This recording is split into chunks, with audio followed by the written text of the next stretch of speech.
Freedom or slavery? That's the essential issue, says Rich De Vos, when it comes to the economic systems people live under. His overriding concern, which he shares with his audience and with you, is the need for a simple way to teach the basics of economics and free enterprise so that everyone can understand how the free enterprise system works and why it works so much better than any other economic system devised by man. On this cassette, he distills the basic principles of economics into a concise formula that holds the meaning for us all, a formula that controls man's material welfare. Rich De Vos. As citizens of this country, of course, we are unique in that we live in a free society.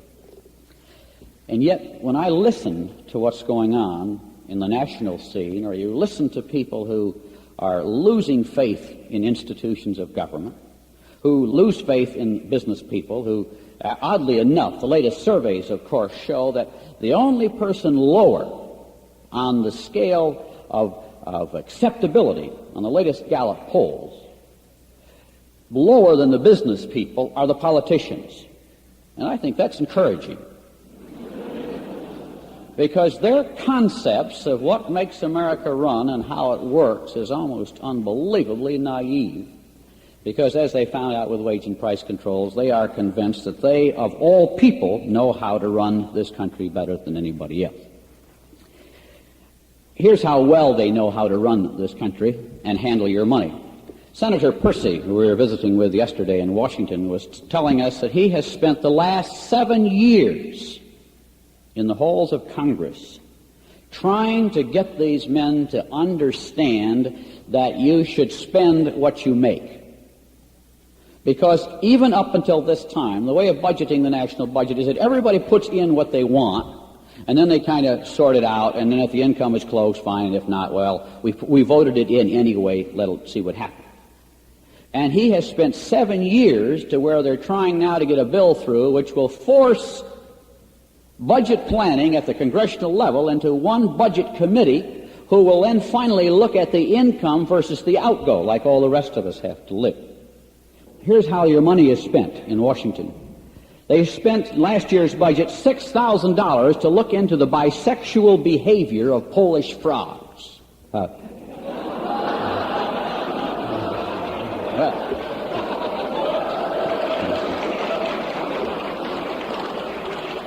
They're spending $375,000 to determine if frisbees might be used to carry flares.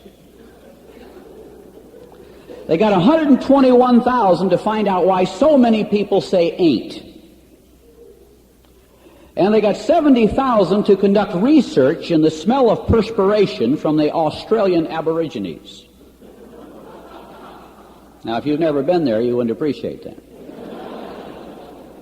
$20,000 to study the mating calls of Central American toads. $70,000 to classify and determine the population biology of Indo-Australian ants. $20,000 to study the blood groups of Polish Zlotnica pigs. $203,000 for the city of Los Angeles to extend travelers' aids to migrants who get lost on the freeways. And $19,000 to try to figure out why so many children fall off tricycles. Now, what I'm going to do with you here a little bit is a little work on economic education and try to get this thing down to a simplified form. Because the gist of what I really want to talk to you today is that we are in a fight for our life. I was in Washington yesterday and the day before, and in moving around and watching the forms of legislation, the type of control systems that you and I are under, if you and I don't find a way to explain the free enterprise system to the people of this nation, we are done. And right now, the majority of the guys down there are convinced that you and I are absolutely stupid ignoramuses and are unable to make intelligent buying decisions, and therefore they must make them for them. The message, therefore, that we must get out is to find some way to let the people of the world know what profits are and what free enterprise is all about. Now, here's an example for you. The Lord's Prayer has 56 words. The Lincoln's Gettysburg Address has 266. The Ten Commandments have 297. And the Declaration of Independence contains 300 words. But under the recent Price Control Commission, the order concerning cabbage prices contained 26,911 words to get a handle on the price of cabbages under the Price Control Commission. And they absolutely live in a foreign world, and there's only one thing they'll understand, and that's when you and I elect God-fearing men who understand some fundamental economics. The amazing thing to me, you see, and the reason we've been on this subject, the reason we call our company Amway, the reason we built a $3 million building, because we believe that the free enterprise system offers more for more people than any other economic system that's ever been put in the face of the earth. The growth of this country in 200 years has outperformed any other social or economic system that's ever been tried or tested. The United States of America and its free enterprise system has been able to share more wealth, give more money away than any other nation in history has ever been able to do before. Nobody else has ever touched us. We need not apologize to anyone. But what we must do is take a simplified way to train the people of this world, and primarily right now in this country, and elect men who understand it on how it all works. And it is so simple. In '68, when I went to New York, I purchased the exhibits from the American Economic Foundation for Amway, and we now have those housed in our Center of Free Enterprise. One of the prime exhibits in that building is called the Tree of Economic Knowledge. The development of this tree of knowledge on economics began with the idea that we must find a way to get economics simplified so that a 7-year-old can understand them, so that we can teach all people everywhere simplified economics so they'll support people who understand it and believe in it. And believe it or not, most of them don't understand it. We carry on a program of education in high schools today because virtually no high school in America today has any course on free enterprise economics. They don't even teach it.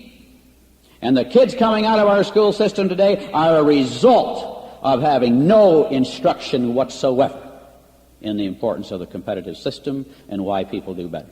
It's always interesting, you see, how when we are in high school we have basketball teams, we have competitive sports, and we strive in our athletic endeavors to excel. And yet when you get into the classroom with a social-minded teacher, suddenly excelling is wrong. It's better to be a mediocre loser than to be an outstanding performer. But if winning the game isn't important, then why keep score? But we do keep score in athletics. The Russians, who deny free enterprise as an economic system that really serves the people, yet spends great amount of effort competing internationally in the World Olympics, because competition is a basic thing that helps people perform better. And all those who would deny it deny a basic human trait that's within all of us. And yet that's the road we've been traveling. The Tree of Economic Knowledge, as I mentioned to you, was developed for simplified economics. This is simplified economics in its most fundamental form. MMW stands for man's material welfare. And if you and I learn this formula and share it with our children, with our friends, wherever you are, you can conduct the most unbelievable economic education job that the people of this nation have ever seen. And it will become a part of your sales package, or you will not be in business one of these fair days. It's just that simple. They will legislate you right out of work, or control you right out, either way. Now, MMW, man's material welfare. I'm not disinterested in his spiritual welfare, as you can gather. I'm very concerned about his spiritual welfare. The fact of the matter, however, is we're not talking about that right now. That doesn't mean we're not concerned with it. It just says, let's talk straight economics. This isn't Democratic or Republican. This is just straight, honest economics, regardless of your politics, regardless of your religious beliefs. Man's material welfare is equal to what? It is equal to natural resources plus human energy. That's all there is to it. Natural resources are everything we have on the earth. God put it all right there. Everything you and I see, feel, touch, live, and enjoy, and eat come right out of the earth. Those are the natural resources. It was all there. The house you live in was made from timber which grew on the earth. The wire inside this cord is a piece of copper, which comes from the copper mines of Chile or who knows where. The light of this material up in here, the light comes from little pieces of bimetallic metal strips. They come from glass, which comes from sand. My shoes come from animals, which come from the earth. The floor comes from more of those trees. This aluminum, if it is aluminum, comes out of bauxite, which comes out of the mines of Jamaica or any other various parts of the world, much of which is in Africa. Natural resources, everything you have. The clothes you wear comes from cotton, which grows on the earth. If it's a synthetic fabric, it comes from petroleum derivatives, which come out of the earth. The cars you drive come from metal or iron ore, which comes out of the earth, and somebody else changed it and forms it, and we bump it and then make it into pieces of metal, and we get an automobile. Fantastic. Simplified economics. Everything economically that we have, use, enjoy comes out of the earth. Simple, isn't it? Think about it. The glasses I wear, the clothes I wear, the food I eat, the car I drive. All laying right there. We combine the natural resources with human energy. Human energy is in two forms. It's both mental and it's physical. One man, through his mental energy, devised a system whereby you could get the iron ore out of the ground and melt it down through huge furnaces and pour it into sheets of metal. And somebody else developed systems to turn that metal into stainless steel, roll steel, and created the machinery and the equipment in his mind. He was able to use that side of his talent to convert these natural resources into various usable forms. Somebody else in the South found a way to make the peanut more productive. He didn't do it all, but through his mental genius, he devised new ways to use this product more effectively to serve more people. Human energy, mental and physical. The physical side of it is the guy who digs the ore, or the fellow who fashions the fenders, or forms the car. The combination of human energy plus natural resources gives us everything we have in man's material welfare. Anybody can understand that. A young child can understand that. The socialists have it. The communists have it. It's common to all economic systems. The Arabs have all sorts of natural resources right now. And with a combination of some of the human energy and intelligence that came from this country, they combined that into producing oil wells. And so, whoa, what are we going to do? We don't have any, we're out of oil. You know, 50 years ago, we didn't even have an engine that needed oil. So for 1950 years, it didn't make any difference. What will we do? We'll find some other source of energy. We'll find a better way to make it happen, just like we found a better way, because a man will use the creative genius he has up here to find a better way. That's why we're not walking. That's why we ride where we go, because somebody used his mental human energy to find a better way. And whenever the need is there, men find better ways by using that form of energy to find us more economical and more efficient method of doing these things. And that's the great ingeniousness that keeps working all the time in these systems. That's why when you listen to the government planner, he thinks the world died today and stopped right here. He thinks the world's a static thing. He doesn't conceive that 20 years from now, most of the products you and I have in use today, we won't even be able to get anymore because we'll have new and better ones. Just like 20 or 50 years ago, a man could hardly have conceived that we'd have ribbons of highways all across the land and much less be flying in the sky at 500 and 600 miles an hour. They couldn't conceive of that. And so neither can you and I conceive of what the human energy can provide in those years ahead. Economic process, man's material welfare. Well, like I say, Russia's got natural resources. Russia's got human energy. All over Africa, they got lots of natural resources, tremendously talented human energy. You go in the northern parts of Australia, they got so much in natural resources over there, they don't even know what they have yet. I've flown over that country. We have an operation in Australia. Unbelievable how much of that land nobody's even walked across. When you look at the charts, the air charts, they don't enter this area. Nobody's ever gone through this part of the world. Or you're at a check station. If you go beyond that point, report in, because if you don't come back out in the next number of hours, they want to know where you've gone and what happened to you, so they can follow you. And in that section of Australia, tremendous reserves. A while back, we were up on the Amazon River in a town called Manaus. There's no road to Manaus. You've got to fly there, or you can take the steamship from the ocean. It's 1,200 miles up the Amazon River to Manaus, but Manaus is a city of 300,000 people. And they have only begun to discover the wealth that's in the land around Manaus. And not for all I say to you, natural resources and human energy are not special benefits of the United States, as we're finding out with economic trade systems around the world, that we have to learn to get on with each other in these matters. But natural resources and human energy don't make socialism worse than capitalism. The last one does. Because you see, the last word is T. And so it's MMW is equal to NR plus human energy. This is a plus. But the multiplication comes with the T. Because you see, T stands for tools. And the difference between economic systems is in the tools. And so when you want to talk to your 10-year-old and talk to him about why is free enterprise better than socialism, you can go through it real quick and say, well, it's all over, and who's going to own the tools? And it isn't just a question of the tools, it's a question of who's going to own the tools, that's all. The communist system has tools. Russia has huge farm tractors. And so do all communistic and socialistic systems. The question is not whether you're going to have the tool, the question is who is going to own the tool. And the difference between those economic systems is one. The free enterprise system that we know in the United States of America says the people of the land can own the tool. And in the socialistic, communistic system, the state says the state will own the tool.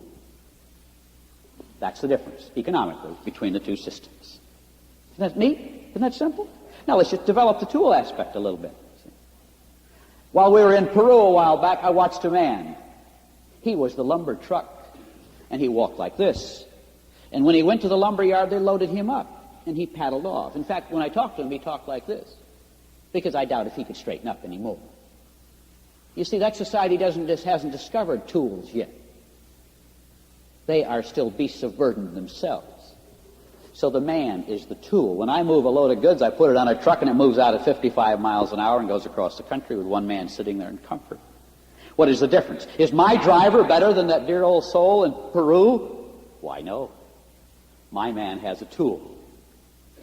The other man has no tool with which to work.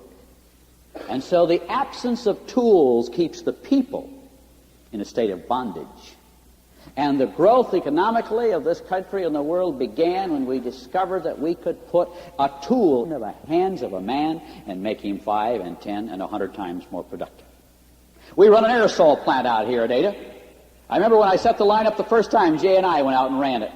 I'd take one can, I'd get it over here and get a little liquid in it and see how it went. Then I'd put the cap on it, and I'd crimp it, and that would get squeezed on it. Then I'd put it over here, and the gas would go in it. And then I'd put the little tip on it, and then I'd set it in a little rack over here.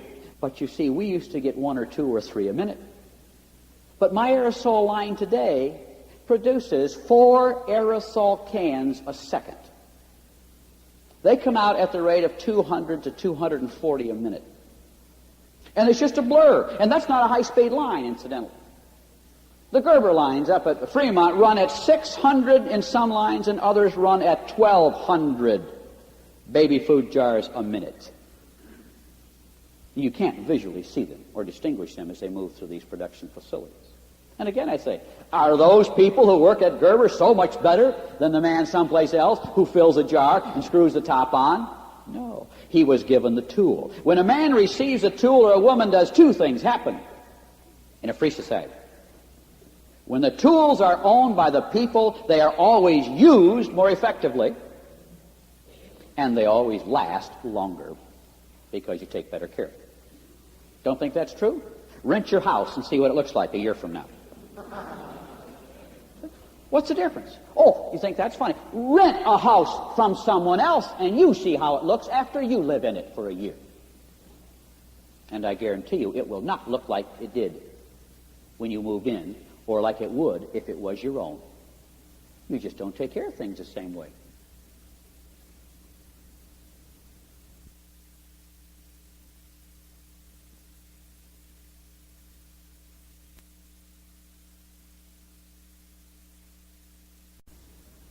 We were coming into Los Angeles, or out of Los Angeles one foggy morning a couple of months ago, trying to get on the freeway. Early in the morning, freeway's all jammed up. Said the guy's driving. I said, "Cut in, John, it's a rental car." And John says, "Hey, I heard your talk." I said, "It really proves the point, you see. When you don't own it, baby, you don't take the same kind of care." And that's exactly the problem Russia has with the whole system. They say the tools are owned by all the people. That's right. That's why nobody takes care of them. I have a son, he's 18, he keeps his car in the garage. My car there, my wife's car there, I got another car there. He washes his car. I said, Dick, we all live in this commune together. You know, you ought to wash all the cars. He said, Dad, that's my car. I said, I understand. And I noticed that when it became your car, you drove more slowly when you pulled up. And that's the other side of it. When you own it, you take better care of it. And when you have it, you don't abuse it, so you get more productivity out of it. And those are the two things the communists have never quite figured out. And that's why they're trying to build economic incentive systems into their socialistic communistic system to get more productivity. Merely a recognition of what we understand, only we've gone all the way. We let the people own the tool of production. You don't like our system? I say to young people, you don't got to stay here. You can be a citizen of the United States and live in a complete socialistic system. I said, you're demonstrating it for me. You're telling me that's what you want. I say, I got it for you. He says, where? I said, join the army.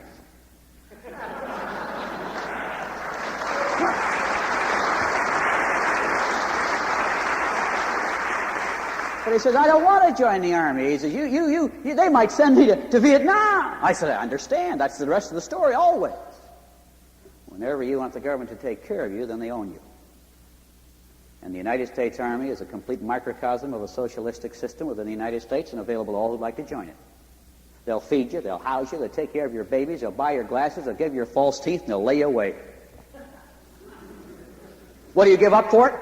Just your freedom. No big deal. When the young people were demonstrating a few years ago, they said, power to the people, but they were demanding government to take over certain functions. I thought, you guys are all screwed up. You got it all totally backwards. Power to the people means the opposite of power to the government. But they never understood that message, you see. And that's the same group who keeps demanding, Washington, you've got to do something. The T always gets into the F. Because the trade-off is always when the state owns the tool, then ultimately the state owns the people. Now this is a message, ladies and gentlemen, you and I got to make sure some people understand. Because that's just how simple it is. Free enterprise says you and I can own the tools of production. Owning the tools of production leads to and protects personal freedom. Throughout all of history, every time the state took control of the tool, the people go to slavery. And so it's not really, you see, a battle between free enterprise and socialism. It's really a battle between freedom or slavery. Which do you choose? When Fidel Castro took over in Cuba, he marched in and said, hey, boys, we are finally rid of that dirty scoundrel, that capitalist pig Batista. We now own the ranches. We own the plantations. We own the cane. We own the refineries. We will move forward together. And some of the young people said, if you don't mind, Fidel, I don't like to cut the cane. Fidel says, brothers, forward we go, cut the cane. And you don't really go for it. You ever cut cane? I tell you, that's the worst job in the world. And some of these guys, I don't like to cut the cane. Fidel says, it's very simple. You will either cut the cane or you will go to jail.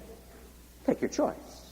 And in the twinkling of an eye, the great socialist schemer discovered the price he paid, which was the absolution of his personal freedom. And so Cuba became a slave state, as it remains to this day. As you know, then, the Mercy flights went to Cuba every day. Every morning, a good old DC-6 took off from Miami and flew to Havana. Every morning he loaded on 100 people. That ran on for 4 years. And finally Fidel saw all the best people leave. And finally he stopped the flight. Said no more. And those who left without a penny. They turned anything over they had to the state, and they walked out with a shirt on their back and their pants, and that's all. They couldn't even take a ring out or a watch. It was turned over to the government. But they waited in line for years for the right to leave with nothing, as opposed to live in that state of slavery. They still keep the wall around Berlin. It's not to keep us out. Must be to keep them in. Solzhenitsyn got out, but they're killing off the guys who stayed behind him and who were playing games with him. Solzhenitsyn had become so well known they didn't dare shoot him. But the rest of the men will disappear forever because they can't permit a state of freedom to exist in those societies. And so the Berlin Wall remains a reality as the people stay in a state of slavery. And so this simple message of who will own the tool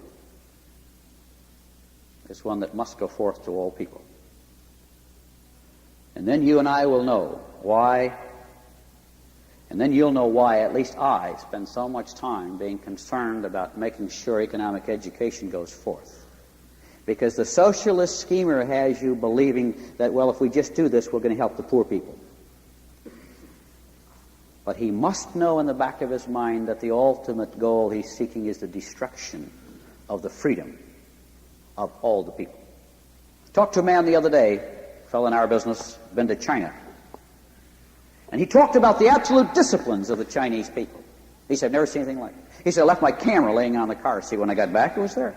He said, absolute honesty. He said, in fact, I left it overnight in the car, and the next morning the guy came back and said, here's your camera. He said, I couldn't believe how well orderly it was, how they all stood in line, wait for the bus. Didn't have any cars, but they all had their bicycles. Disciplines were unbelievable. I said, why? How did they gain this kind of discipline out of 800 million people? Oh, it was very simple. They killed 40 million in the process. And when you kill 40 million people, you get some discipline. At least of the 40 million. That's the story that hasn't come out of China, you see. And the average Chinese says, oh, but I'm doing so much better, I got a little house. At this point, he may have a little more bread on his table. But the human soul, wanting to be free, will sooner or later begin to erupt in China. As the people begin to discover the trade-off they made, which was a loss of all personal freedom, to a point to where at young ages of children are taken away from them and put into the commune, and they no longer have an involvement with them. That's the battle that's going on throughout the world. It's a battle that's going on within this country. We have a hospital drive on in Grand Rapids. New hospitals are being built because people care. And while the socialists would tell you that the average capitalist is selfish and self-centered, that is a lie. And that is why, as much of our material wealth was given out through the Red Cross or agencies of mercy throughout the world, there was never a demonstration in Washington for what we gave away because we cared or tried to help another person. All we ever talk about is the abuse of our system, but not about the basic concept of programs that go out in mercy and love for another person to help people of the world. There is no demonstration in Washington against foreign aid. There wasn't for many, many years, and we poured it out in the Marshall Plan. We helped rebuild Japan. We gave of our wealth. Why? Because we had a factory that generated wealth. And when the factory generates wealth, then it is able to perform acts of mercy. And that's what the socialist type could never understand. And he says, no, we will administer the welfare. But in his administering of the welfare, he will destroy the system, so there is no economic prosperity to be shared anyway. And that's why under all those systems it goes. Under Cuba, by the way, under Fidel Castro, Cuba's gross national product is now down another 11% this past year. In other words, their productivity keeps dropping.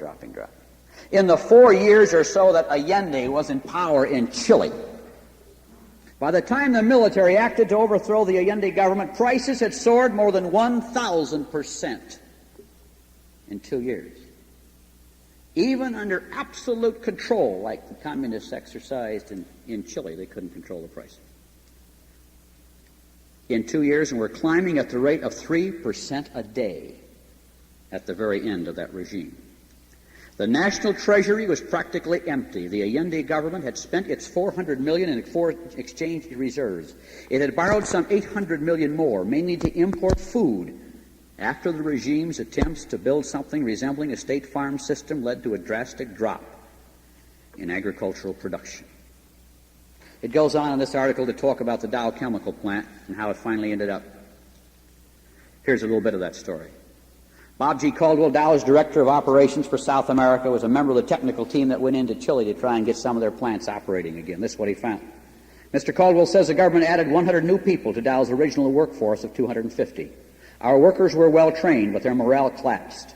Some of them tell us they tried to do their jobs, but the others held political meetings most of the time until finally they gave up and joined them. Production dropped to only 30% of capacity.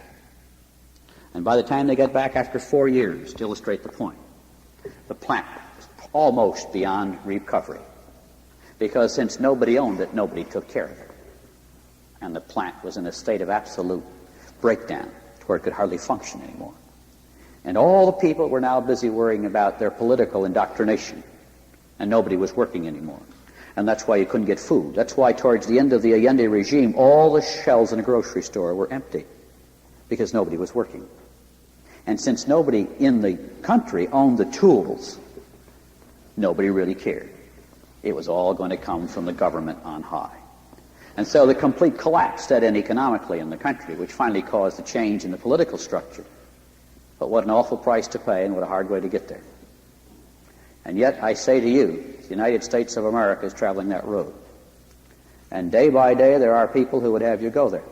And they don't understand that when the people own the tools, they use them better, and they last longer. And they yell about profits, and most don't understand it. Average corporate profits in America are less than 5% on sales dollars. And they tell me that if the government ran it, they could get rid of that profit and give it back to the people, but the government's sloppiness and efficiency or inefficiency of operation is so atrocious that all that can happen is the escalation that took place in Chile. Because government operations are atrociously poorly handled. Why? They have no direct accountability. You see, there's no stockholder standing there to say how you do it, or no wife at the door say, how did you do today? See, what are we going to eat tonight? You see. And so when that transference of power takes place, I'm not a prophet of doom. I'm a great believer in the power of the people of America. I believe that they are where they are through a series of events that have occurred which have kept us ignorant, and through the quiet indwelling of certain violent forces who would do us in and are gradually trying to undermine us and tell us this system doesn't work. But we do have the highest standard of living the world has ever known. A few other statistics for you on where we stand economically. You still stand in line at 5 o'clock in the morning in Russia to try and get a sofa, incidentally. You don't argue about the color or the design. You just take what comes. The furniture factory gets 12 a day. And I read about the one lady who went there every morning for 6 weeks and arrived at 5 in the morning every morning before she finally was there on time to get one. And that's why they still stand in line to buy potatoes. And that's why they still walk everywhere. And that's why they still live in apartments, because they're all owned by the government. And that's why they share Johns at the end of the hall, because that's what somebody has decreed for their life. A few things on the growth of this country come down. Between 1953 and 1973, per capita personal income in the United States rose 173%, from $1,799 to $4,921. In that same period, Labor Department figures show the consumer price of a car increased 15%. Unbelievable. When the people own the tools, this is what happens. Personal income up 173. Price of the car up 15%.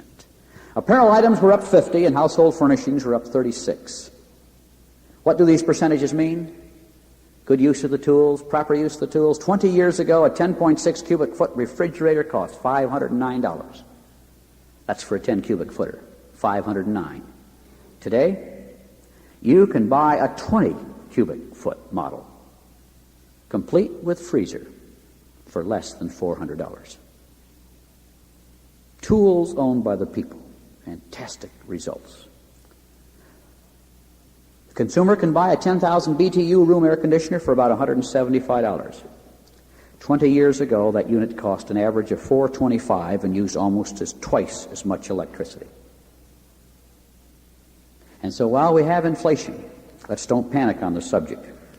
Our increase in productivity, when the government kept its hands out and allowed the people to use the tools the way they chose to, has led us to the highest standard of living the world has ever known. And so your choice and mine is very simple. We are either going to carry this message or end up in slavery. And so you must swing all those people who want to argue with you on the social issue to the ultimate decision that results. Which do you choose? Freedom or slavery?